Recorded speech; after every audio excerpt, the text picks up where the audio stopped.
You asked for it. Here it is. It's a podcast from Apathetic Enthusiasm.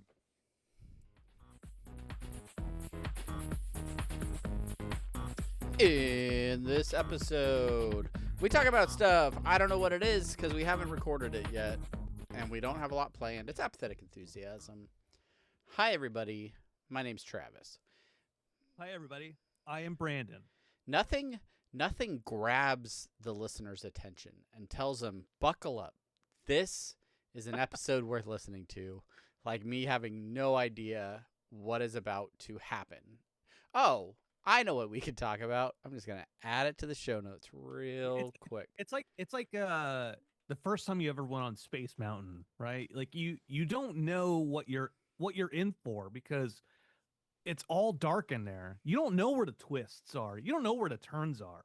You don't know where the drops or the lifts or the screams are going to show up. Were you a fan of roller coasters as a child? Yeah, I was. I was late to the game. Like I got nervous about roller coasters until I was probably like middle school. But even then, really? like, even like in high school, like I went on some roller coasters, like Disney level roller coasters. I was cool with at an appropriate age. Yeah. It took me longer to get into the Haunted Mansion than I care to admit, which is evident based on my fear of everything. But yeah, like Goliath at Magic Mountain. I went in high school and got all the way into the seat and was like, nah, get me the heck out of this thing. And like I got out later on, went and rode it like I think me and a couple buddies went up there and rode it like 10 times in a day because it was like really off season, and so we just walked on all the rides. But yeah, I mean, now being like a Disney parks enthusiast and all these things, like you never know that I was so hesitant at an early age. But you're like, doesn't matter, lights on, lights off, cool rock music or not, I'm on this ride. Yeah, I was all about roller coasters. I think the only roller coaster I wasn't, it's not even a roller coaster that I wasn't a fan of, was at Knott's Berry Farm, the ship. Oh, that goes back and forth. I was gonna ask because you are the resident expert at motion sickness, and well, I don't know. Does that affect you? You got to rock some Dramamine and ginger chews when you visit the theme park, or? I think I do now. If I go to Universal is renowned for their video rides. Yes. like the simulator based attractions, like Star Tours, the Star Tours ish rides. And that makes me motion sick. So I usually pop a Dramamine for those types of things. I think now for roller coasters it's more of like the head like going and like banging it against the back of the seat, where it's like I have a headache now. Yeah, like riding the Matterhorn and getting a free back adjustment. Yeah. But as far as that ship ride at Knott's Berry Farm, and for those who don't know, it's just a ship that goes up and down and just back. Swings back and forth. Usually in those rides, half of the riders are facing like one way and half you're all facing inward. So it's like you're looking at each other. And then when you go back, you're looking straight at the ground. And then you go up and then you're just waiting to see if anybody vomits on you. Like it's great. Yeah, I don't love that. I don't think I went on that type of ride period until recently, when I started taking my kids to the local Six Flags that has one of those, and they're like, yeah, let's go on this ride. And I'm like, must we? Because I still don't love like spinny rides. So like teacups, fine. Yeah. Any like tilt-a-whirl or really anything featured at like a state fair. Yeah. You know what? I'm good. I'll be over here at the corn dog stand. Yeah, You guys yeah. enjoy that. I went. I was maybe like 6, I think, at this ship ride, and I went on it with my mom, and she was like right next to me. And they say when you get on that ride, they're like, if for whatever reason you feel like you need to get off, just raise your hand, right? Now I'm young, Literally right? everyone is putting their hands up, by the way, on the Not me, ride. right? I'm holding on for dear life. And like it's like raise your hand. Like I can't raise my hand. If I raise my hand, I will fly out of the seat. I literally can't let go. My knuckles are locked into position. Uh, You know, yeah, like yeah, over and over. So fuck Knott's Berry Farm. that's right. And with that, hey everybody, my name's Travis. He's Brandon. Welcome to Apathetic Enthusiasm. So glad that you're here. If you're new, if you're listening for the first time, first off, welcome. Thank you for being here. Yeah. Plenty of ways that you can keep up with the show. You can head over to Facebook, facebook.com/apathetic enthusiasm show. Send us emails, apatheticenthusiasmshow@gmail.com, or Instagram, apathetic_enthusiasm. Finally, you can go over to our website, apatheticenthusiasm.com. Yeah, you can check out all of our podcasts, everything that we do at that website. Finally, if you want video versions of the podcast, you can go to youtube.com/apatheticenthusiasm. See which one of us is the bald one and which one of us wears glasses. Those are our only distinguishing features whatsoever. Yeah. Oh, and then a big shout out to all of the patrons at patreon.com/apatheticenthusiasm. Thank you for your support of all of our podcasting practices, I guess. Just very, very thankful for the fans over there as well. Yeah, and this is Apathetic Enthusiasm, the show where we talk about Everything. nothing. And It's like the Seinfeld of podcasts. you know that it's really great, right? Like we've gone to talking about everything and nothing. Apathetic Enthusiasm. It's a show of words that conflict with each other. It's almost like it was there all along. I wear glasses, you don't. I have facial hair, you don't. I have actual hair, you don't. You shave your balls, I don't. Right? Like it's just like back Again, and forth. that's not something you can see at youtube.com/apathetic enthusiasm. How are you doing, Travis? What's Oh, going on? I'm fine. I had a pretty relaxing weekend. It was very, very Lorcana filled, which, yeah, lots of watching Lorcana, playing Lorcana, and then building a jigsaw puzzle based on Lorcana because the company Ravensburger that makes Lorcana is a puzzle company. They like most of the jigsaw puzzles at like Barnes and Noble and probably at Target or wherever you buy your jigsaw puzzles. There is a good amount of them that are made by Ravensburger. So Really? they finally made jigsaw puzzles of Lorcana. It's kind of weird. They take the artwork from a bunch of cards and put it all in one puzzle. I would almost prefer that they just took the artwork of an individual card and made a puzzle of it. But they're still really, really interesting looking. They have one for each color in the game, so you could buy 6 if you, I don't know, were insane. But yeah, I don't know. I was building a puzzle. You like jigsaw puzzles? Wow, this really took a turn. Apathetic Enthusiasm, where we talk about our love of jigsaw puzzle. I do. But I feel like people are really hot or cold on jigsaw puzzles. Like they're into them or they hate them. I'm a fan of them. I'm a fan of jigsaw puzzles. I went through this little phase where I had jigsaw puzzles at work and like during meetings where like I'm just listening in, and like it's multitasking, right? Like there's stuff I need to do, but I cannot do those things and listen to meetings at the same time. But I can listen to meetings and do jigsaw puzzles because it's like, okay, someone's saying about how I'm supposed to do something else. And I'm like, okay, whatever, it's bullshit, but whatever. There's a corner piece. And then I think all the people that because I'm a manager, so all the people who work for me, started making fun of me doing jigsaw puzzles, and they're like, then it turned into like does Brandon do anything? I was like, I don't want that perception, so I stopped at work. Now I just lock more and play the Switch. Yeah, there you go. Because I'm on a very important meeting. Up, down, down, left, right. I hear snoring. I hear snoring in the office.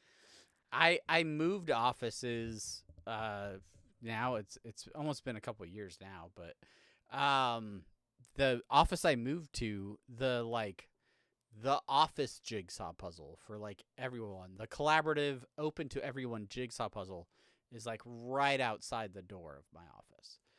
And I learned a lot about myself when that happened, because I will walk by a jigsaw puzzle and just like glance at it and be like, I wonder if there's a piece that I could put in.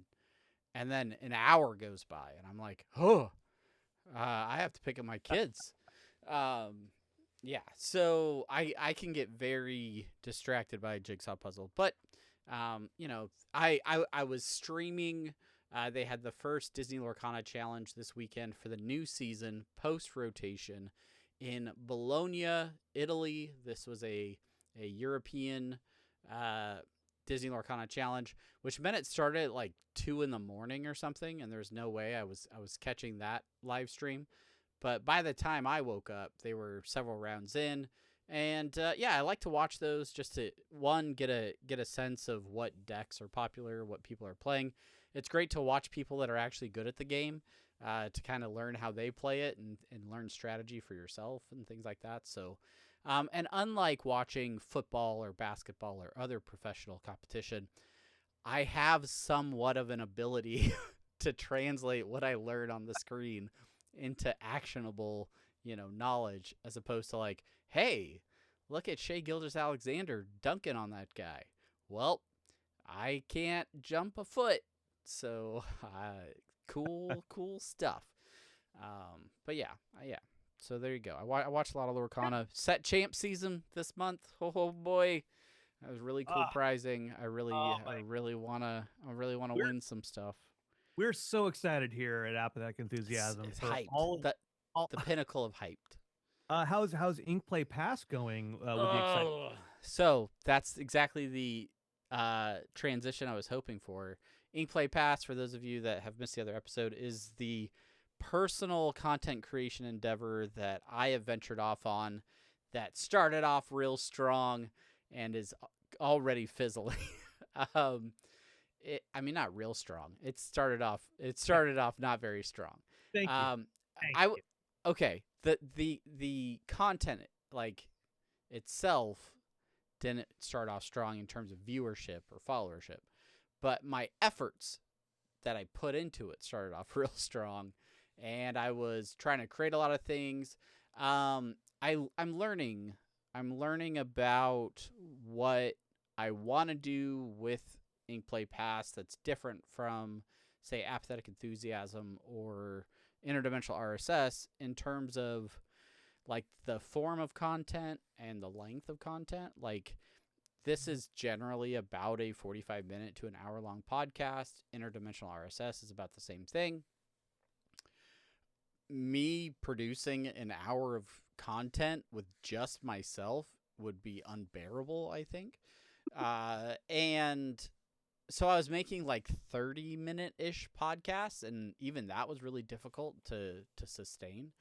And then I felt like maybe I just stick to short-form content like Instagram Reels and short, more shareable type stuff. And I've recorded several things that I just haven't posted. I have gotten kind of distracted over the last like week or so. Kiddo was in the hospital for a little bit and things like that. But I had no excuse. I was making a jigsaw puzzle a bunch of the weekend. Like I could have posted stuff. So I think it's just like finding, like, I don't know exactly what I want to do with it, and just doubling down on it. Like I am sharing stuff via the account, and like doing story updates about my personal Lorcana games and stuff like that. But I think it's not something I've given up on by any means. It's just something I need to kind of find the right balance of, because yeah, I don't know. Frequency, habit, like your schedule of when you want to do those things, right? It was once you get into like the routine of, okay, I'm gonna record something here, and then I'm gonna do this, and then once I do this, then I'm gonna do this, then everything kind of falls into place and kind of falls around it, right? Yeah.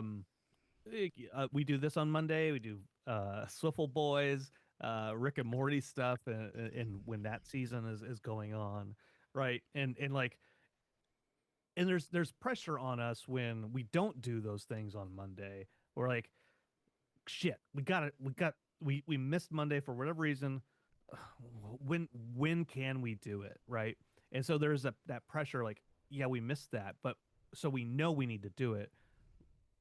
Let's do it. And there's between us, there's the pressure between, like, I know you want to do it, I want to do it, so we kind of keep our each other. Yeah, we hold each other accountable for sure. Yeah. Nobody's doing that for Inkplay Pass. Like, yeah, go ahead and do it right now. And there's like just other bits to it, like I go out and play Lorcana on, it was Friday nights. We went out and played Thursday night this week. I played on Sunday. Plus, like, we do this on Monday, so then do I record on Tuesday and just like ignore my family 3 days straight? Do I wait a couple extra days? I really thought about doing like Thursday nights, because Lorcana does their actual live streams where they update the community on stuff in the middle of the day on Thursday. And I was like, I could strike while the iron's hot and talk about stuff that they talk about on there, like on Thursday, but then any major tournaments or anything that happened in the previous weekend are now like 4 or 5 days old, and every other content creator has already released some sort of video or something about that. So it's just, I don't know, finding the right timing, the right space to kind of fit into that stuff too. It's weird. Yeah. But you pay attention to all those other creators too, so you can steal all their content. And then when you're striking when the iron's hot on the Thursday, then I just repeat everything they say too. Yeah, we've talked about this before, Travis. All of those guys, I'm assuming they're guys. Sorry, I just assume all Lorcana players are women. It's a lot of females, and I'm just saying. There are so many content creators that are talking about the same thing. The idea that you don't want to say the same thing as all the other people who are saying the same thing, I get it. Yeah, but it's you who's saying it. That's the difference. Yeah. You have to remember that. You have to remember that you are bringing something you like. When I'm writing a new song, I'm like, this song sucks, but there's a lot of songs that suck. At least this one is mine. Yeah, you're right. And speaking of songs that suck, Taylor Swift released a new album. Oh yeah. How is that new album? I heard middling things. Bop after bop. Let me tell you. Really? No, it's. Not, right? Like I've heard not great things about it. Yeah, it is interesting. So I have been a somewhat of a Swiftie for a little while now. I enjoy pop music. I'm comfortable enough in my masculinity to say that.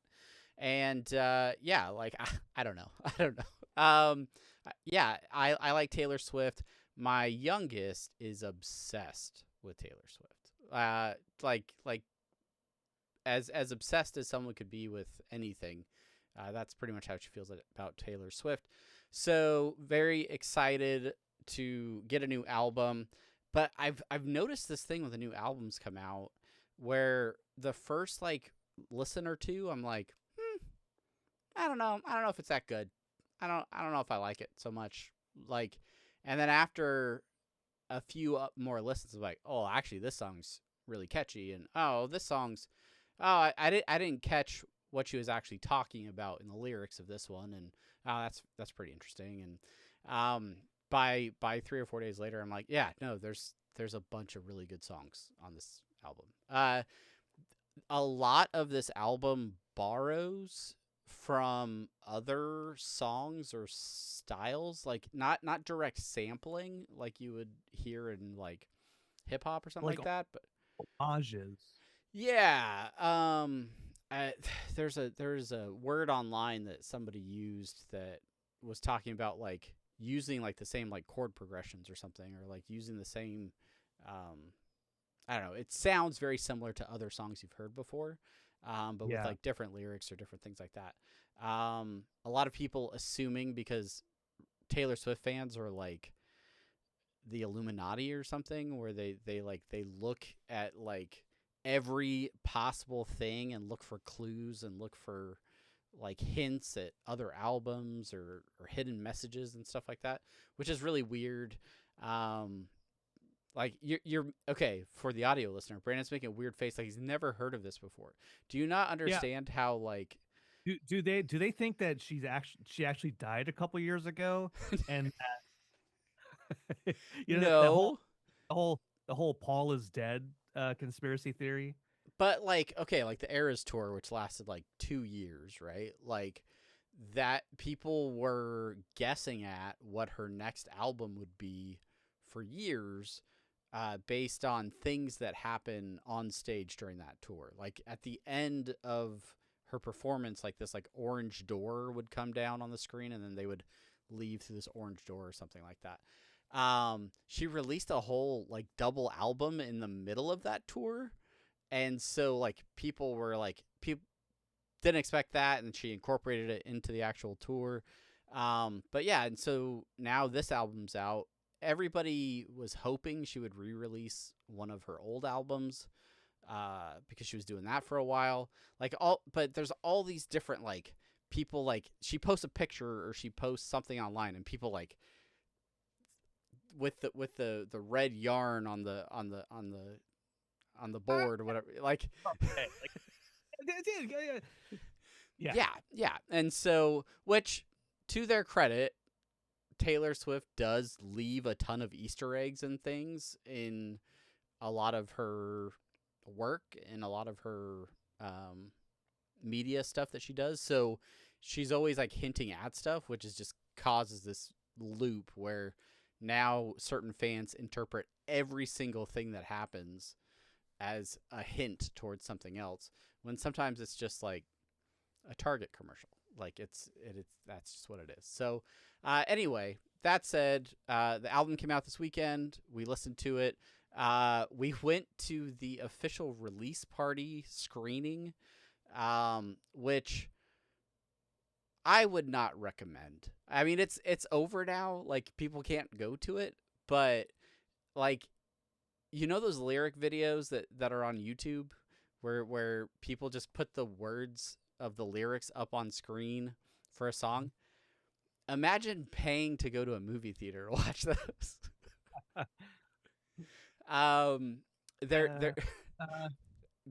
There was a really funny part to me in that whole thing. So this album, it's written by Taylor Swift. She was in a relationship with the tight end for the Kansas City Chiefs, Travis Kelce, the entire time of this album, right? Are they still together? They are in fact engaged. Shit! I didn't know that. I thought I thought they broke up a couple years ago. I don't know how much you're lying to me right now. Anyway, so they're really in love, and I think there's a physical component to that love that is expressed a lot through music. And there is it's so big, it's a long shaft, it's hard and it penetrates my vagina. I want you to know how not far off you are from the lyrics of the song called Wood. I need you, after this recording, to go listen to the song Wood. The song starts off talking about like step on a crack. Let's. I've got the lyrics up. I looked them up already. Daisy's bare naked. I was distraught. He loves me not. He loves me not. Penny's unlucky. I took him back and then stepped on a crack and the black cat laughed. And baby, I'll admit I've been a little superstitious. Fingers crossed until you put your hand on mine. Seems to be that you and me, we make our own luck. A bad sign is all good. Ain't got to knock on wood. All that bitching, wishing on a fallen star never did me any good. Ain't got to knock on wood. It's you and me forever dancing in the dark. All over me. It's understood. I ain't got to knock on wood. Forgive me, it sounds cocky.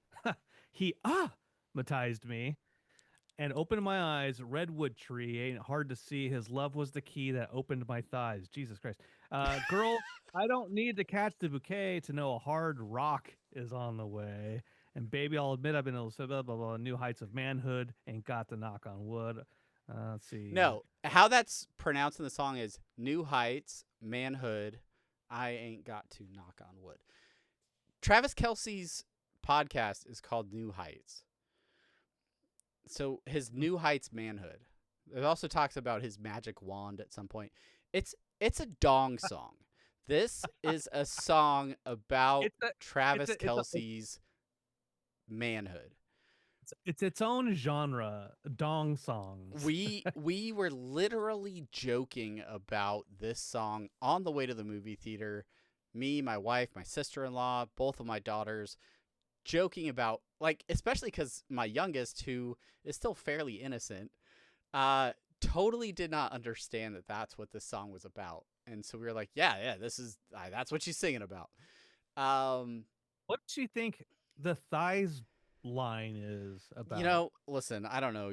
As kids, we listened to a lot of music that we didn't fully process the meaning behind either, you know, until you get a little bit older. But yeah, like Dirty Nursery Rhymes by Two Live Crew.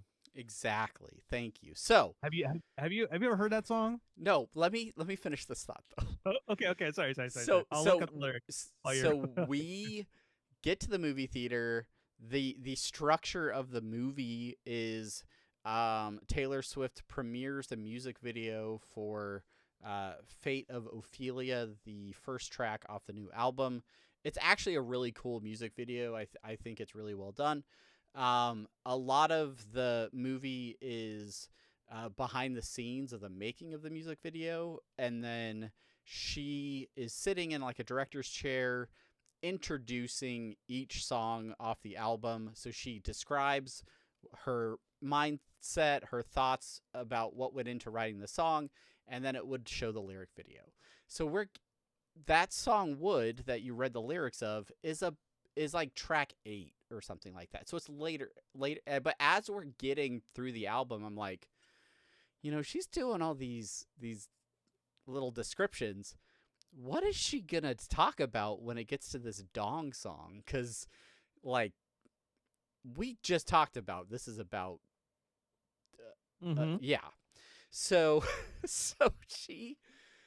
it opens up and she's like, so this next song about wood, it's just, you know, it's about like superstition and like, you know, black cats and like stepping on a crack and just all, you know, just superstitious stuff, you know, stuff like that. And then she like makes eye contact into the camera, just like basically saying to everybody, yeah, it's what you think it's about.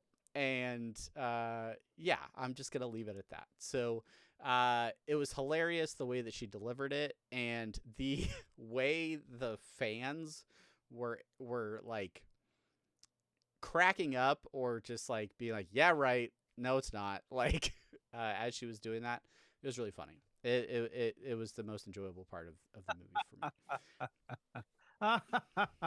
All right, what's your song? She's a national treasure. She's a national treasure, and I don't want to hear anything to the contrary. Yeah.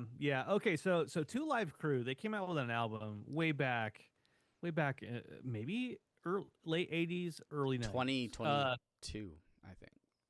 And my older brother got this cassette tape, and it was all the rage back then at the congressional level, because they're like, this is exactly why we need to keep our kids safe from music and lyrics. So there's a song Dirty Nursery Rhymes. All right, let me give you I'll give you, this podcast is getting an explicit rating, I'm sure already. I'm not going to give you all of the lyrics, but here's an example of the lyrics. Little Miss Muffet sat on a tuffet with her legs gapped open wide. Up came a spider, looked up inside her, and said, "That P word's wide." Little Jack Horner sat in a corner, effing this cutie pie, stuck in his thumb, made the B word come, and said, "Hell of an N word am I." Wow. Wow, you can't say half the lyrics. Humpty Dumpty fell off the wall because a hoe on the Ave was sucking his balls. All the king's horses and all the king's men couldn't put that fat motherfucker back together again. Anyways, which is basically what Taylor Swift came out with. It's basically the same song, yeah. Wood. There are a couple other songs with some. There's quite a few songs with explicit lyrics on this album, and there's one song where it's called Father Figure. It's actually she got like about Kelsey's penis. Obviously. There is a line where she says her dick is bigger. Like that's and when it got to that song, I was like, there's kids in this theater. Like am I gonna have to see that word in the lyric video over and over again? Because like part of the chorus. And it was then when I realized, oh, she's playing the clean versions of these songs. So it was interesting to hear a lot of the songs as well, the clean versions, and then it's like, oh, what word are they gonna switch out for another word? What word did they use? Wick? No, I think my check's bigger. Because it's talking about being powerful and having influence and things like that, and so yeah. Anyway. New album. Not a lot of people have heard about it. Life of a Showgirl available everywhere now, including cassette. You mentioned cassette. You can buy a cassette tape of Taylor Swift's new album. Why? Who's using cassette? I don't know. 2020. But my grandma just moved from her house into my uncle's house. And she had a bunch of 8 tracks from my aunt who passed away a couple years ago. And so I'm the proud owner of a bunch of cool classic rock 8 tracks. Do you have an 8-track player? Nope. All right. I'm just gonna mount them on the wall for soundproofing. I at least don't feel bad when we buy vinyl albums. Actually, a cool idea. Actually, to display the 8 tracks. Yeah, I wonder if there's any 3D printers that like 3D printer things where it's like I can mount that on the wall like that. Oh, thanks, Travis. Thanks for the idea. All right, you're welcome. Also, maybe go to a pawn shop and see if there's an 8-track player or something. I don't need to play the music. I think it's cool, like a cool little decoration to have a bunch of cool 8 tracks. 8 displayed. tracks. Well, that was my weekend, but I mean, we've barely scratched the surface on seeing what you've been up to in the last week. So, yeah, when we come back, that's right, we are going to take a break. But when we come back, that's our show for today. We'll see you guys later. We will talk about what Brandon got up to this weekend. So stick around. We'll be right back.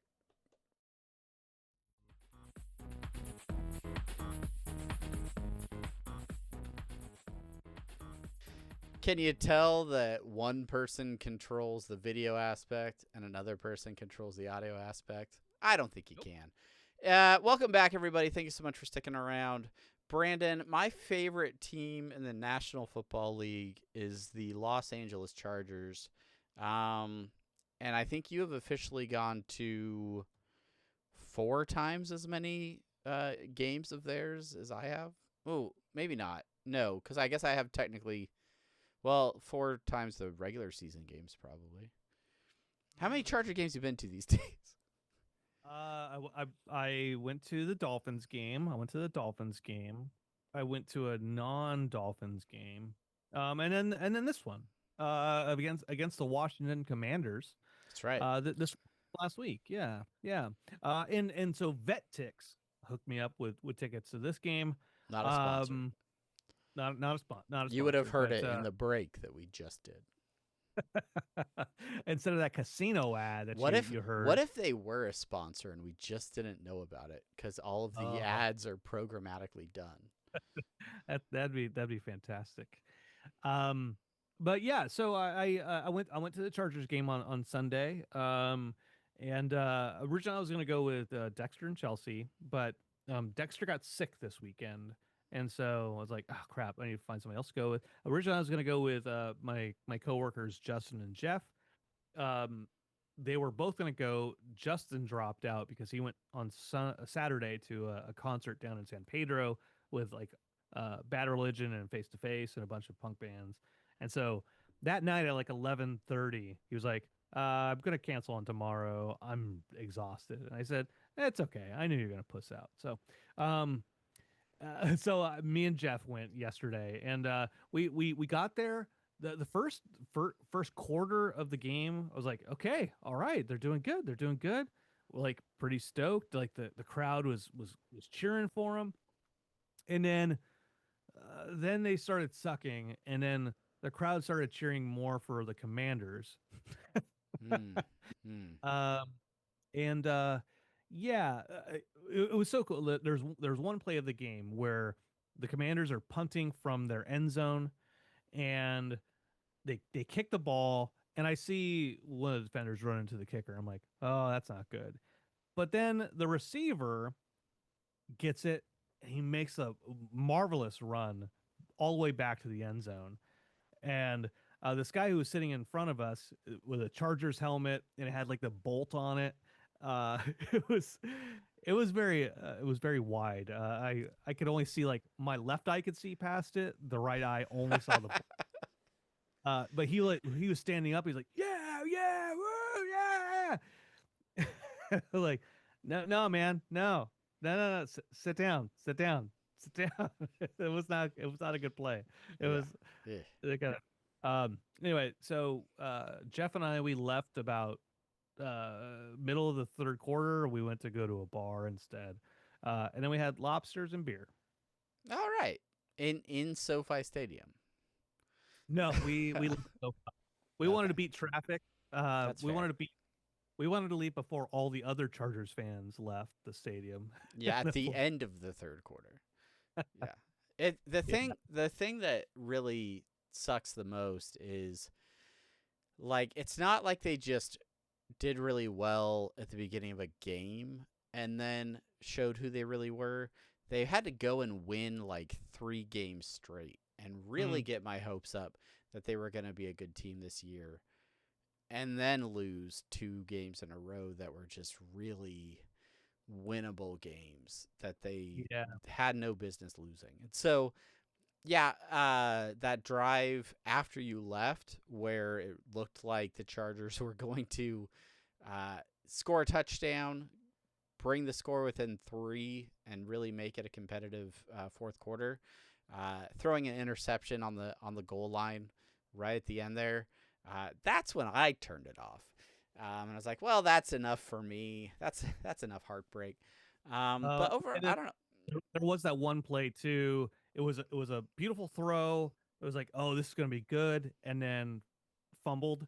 That was another time the guy stood up and was like, yeah, woo! Like he fumbled it, man. He fumbled it. Pay attention to the game. Yeah. He needs to follow through on what he's watching before he starts cheering. Just a quick little check. They hiked the ball. Yeah. He fumbled it. It was a pick 6. Yeah, that type of thing. So just look back at the field at some point. Like, and that was the thing. The entire time he's looking directly at the field, like, and then the infinity screen at SoFi is there. You can see everything that's going on at all times. This older guy who was sitting next to him, like, was missing teeth. Was basically like he might have been like already drunk already. He was like the voice of reason here. He's like, "No, man, you gotta sit down. That's not a good play." I have to ask, like, do people get really inebriated at SoFi for these games? Yeah, I think yeah. What I'm confused by, and this is a great thought that I had that you brought up, which is the tickets we had. They were free tickets. They were all the way up in the stands, Uh, and like the way the stands are so fucking steep. You get vertigo looking down as you're walking down the steps, Yeah. and I'm like, how do more people not die in these places? Because it gets so fucked up drinking, and then they have to walk down. How do more people not just be like, "Oh, oh, oh, oh," then fall over the railing onto the field, and it's just like a bloody mess of Yeah. like a bloody tumbleweed, making it all the way to the ground. I just don't understand how it I doesn't happen. I went to my very first NFL game rather late in my life. It was only like what 3 years ago, I think. And I went and watched the Chargers play at Arrowhead Stadium against the Chiefs. Right. Taylor Swift was there, and I I was just relating it back to the earlier topic. But Would. like I Wood was there as well. I'm wearing my Chargers jersey. I'm like, I'm going into Arrowhead. I'm going into Chiefs Kingdom. I'm gonna get stabbed or shot or something. And we're walking around the parking lot. People are tailgating like crazy. And people are super nice. They're like inviting us into their tailgates. They're giving us free food, free drinks. Like, we had multiple like beers offered to us before we even got in the stadium. Jello shots, you name it. So I'm like, I don't want to drink anymore because like we're sitting in pretty good seats. I don't want to be like hammered and then like not be able to appreciate this game. We go into the stadium a little bit earlier, and I'm like walking around and checking things out. Like first time in the stadium, I want to see what's there. They had like the Super Bowl trophies in like this area and stuff, so I was like looking at that. And then we're on the visiting side of the stadium, so pregame workouts. I'm like, all right, I'm gonna go walk over, kind of back behind the Chargers bench and like see what's going on over there. And so I walk over and I walk all the way down to like the side of the field. And as I'm walking down, there's a guy. This is pre-game, mind you, walking in front of me that is so wasted he can't physically walk down the stairs safely. He stumbles a couple times and then I'm like, is he going to his seat? Because any seat down here is pretty pricey, and if you're that drunk before you get to the seat, like, dang. But I don't know. Everybody's liver is different, so no judgment. But how did he not turn into a bloody tumbleweed? Right. That's Yeah, this was a key bloody tumbleweed situation. It was primed for it. Because people get blitzed. The first Chargers game I went to against the Dolphins, I went with Chelsea. She was wearing we got this Dolphins like big sports jacket from Sizemore's dad. And so she was wearing that. I was wearing my Seau jersey. I didn't get yelled at because it was Seau, but it was a Dolphins jersey. So like, I see what you did there, buddy. And this we were with a couple Dolphins fans, but then there were the Chargers fans right next to us. And one of these guys was like so belligerent, drunk and yelling at the Dolphins fans. And then Chelsea and I were like, okay, yeah, we're about to lose this. We'll head out. They're like, yeah, get the fuck out of here, man. Fucking Dolphins, man. Of course you leaving. Like, we didn't interact with you at all during this time. Yeah. And now you're like drunk yelling at us. I hope that guy was tumbleweeded. It's funny because, like I said, everybody in Kansas City was really nice until it was like third, fourth quarter, and they were winning handily, and then people started talking crap, and I was like, I've already lost. Like, you can't hurt me any more than I'm already sad. Like, it's fine. I still to this day wonder what would have been a worse outcome, the Chargers winning or losing.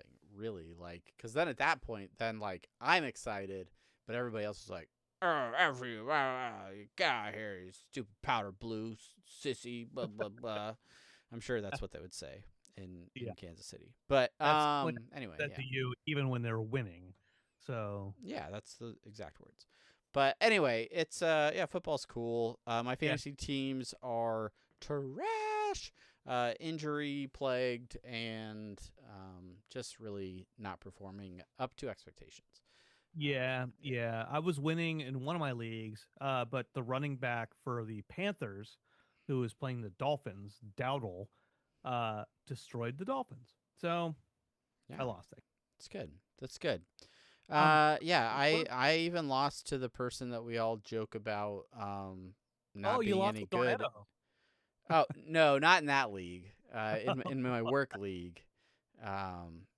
But I mean, I lost to Bob, our commissioner, and also a listener of this podcast. So you know, so it goes. But he's an Eagles fan, so he lost this week too. I mean, yeah. We're all losers. We all play fantasy football. We're all losers. So, all right. What else going on? Anything else? Happening in the world of Brandino? Yeah, the last thing I want to talk about is so I was supposed to go up to Carpinteria for my sister-in-law's little birthday get together. Yeah. But as mentioned before, Dexter was sick, so Chelsea went up by herself, and then I stayed at home with Dexter, and so I'm like, I'm in my house. Rewind a day. I went running with my friend Justin, and then after we're done running, we started talking about like home improvements and stuff like that. And he was talking about like running Ethernet through his house, and then he showed me like where like his switch and stuff like that was. Because I was like, we want to downsize a little bit because we have all these DVDs and Blu-rays. I want to digitize those and then get rid of the physical media. So I'm like, how do we do that? And then I started talking about the Ethernet and then running that through the house because it's better than Wi-Fi. It's more efficient than Wi-Fi. Like, okay. So now go back to Saturday. Chelsea's gone. I'm sitting in the house and I'm sitting in front of the computer right here. I've done some ChatGPT stuff to like try to improve our automations and what have you. I'm sitting here. I want to do something else since I'm here all day.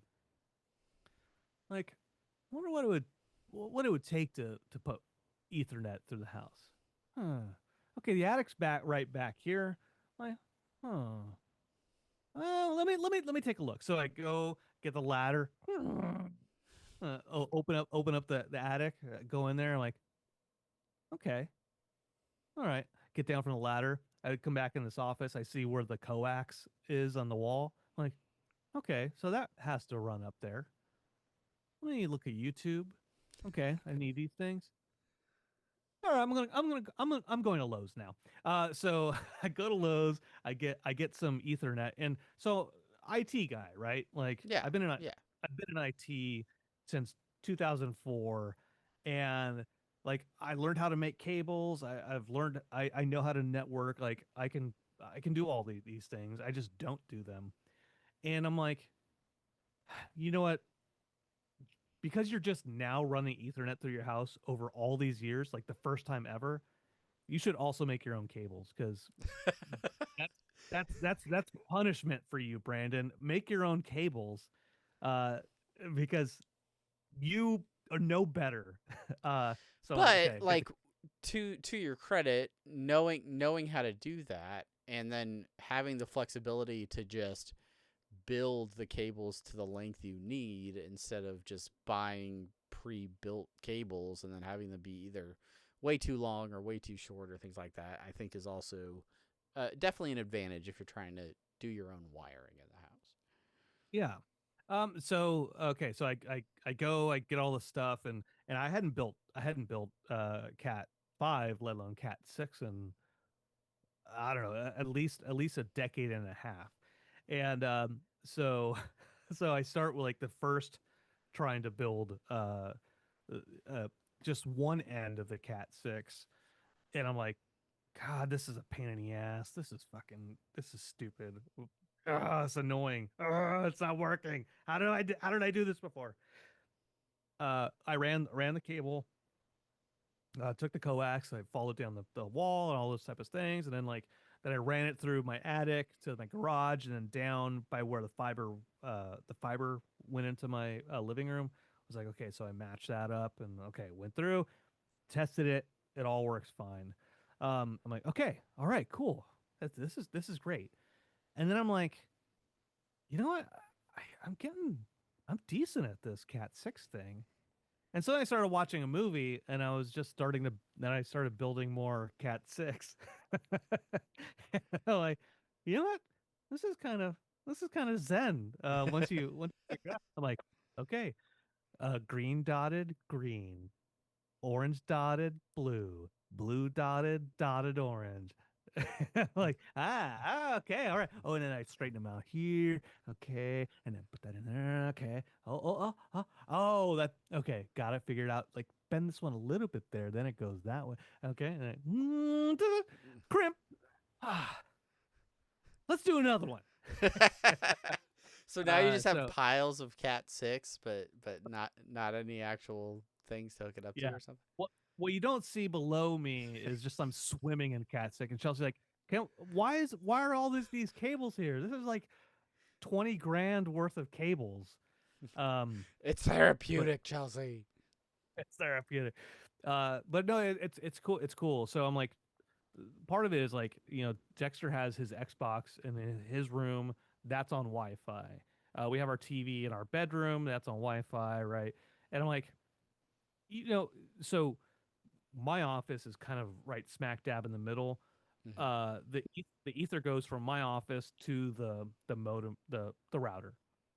So I'm like, okay, what I'm gonna do is, this is just like proof of concept to see if I can do it. If I still know, Yeah. kind of know what so what I'm gonna do is, up in the attic, I'll put a switch in there, like a heat resistant switch, and then from there I will I'll terminate that end, and then have that switch distribute it to the office that's across the hallway, here, Dexter's room, and then our bedroom. So It's awesome. And then you can come and then we out don't have to worry and run it at my house too. So as long as it's in the winter, because the attic gets really so hot. It's so hot. I was in my attic on Sunday getting Halloween decorations out, and it gets toasty. That's for sure. Yep. Very, very warm. Little steamy. Little steamy. Well, congrats. Very, very good job. Excited for, stable internet as we record these episodes and things like that. Has it been stable? Hopefully. Have you seen any little pauses every now and then, but I don't know if it's you or my like super old computer that we still manage to podcast on. So I just assume it's you. So yeah, at this point in time, see. yeah. As long as it doesn't shut off. Yeah, it's still working. It's still working, so we got that going for us. Yeah. But my laptop has no Wi-Fi on it right now, because one of the cables I built went from my wall here, and I was like, okay, I measured it out, lengthed it, to this Ethernet. I'm like, you know what? Let me turn this to Wi-Fi. Let me turn the Wi-Fi off on the computer. I'm a regular wired man now. Regular old wired man. My laptop doesn't have an Ethernet port.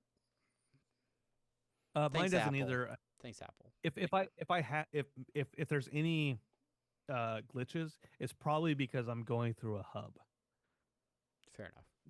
It's probably the speed to the Ethernet to the hub is probably really fast, but then it goes USB-C to my computer. That probably slows it down a little bit.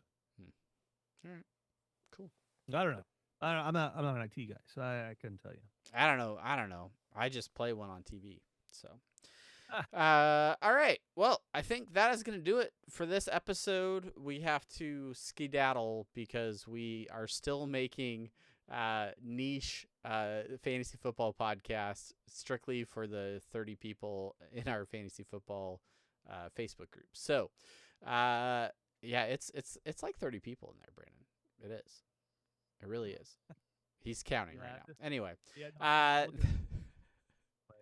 no, are you already looking up scores? All right, so that'll do it for this. Thank you so much for listening. Thank you for watching. If you're watching on YouTube, leave a comment. Let us know your thoughts on, Lorcana set champs or Taylor Swift or Chargers fans. What or Cat 6. Any of those topics. Let us know. Like, subscribe, do all the things, or you can rate and review this over on your podcatcher of choice.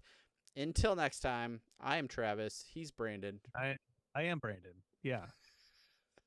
I didn't know if you were done talking. It sounded like you had original sound from musicians on. So No, I kept triggering on and off. Okay. So I'll turn it on now because I'm Brandon.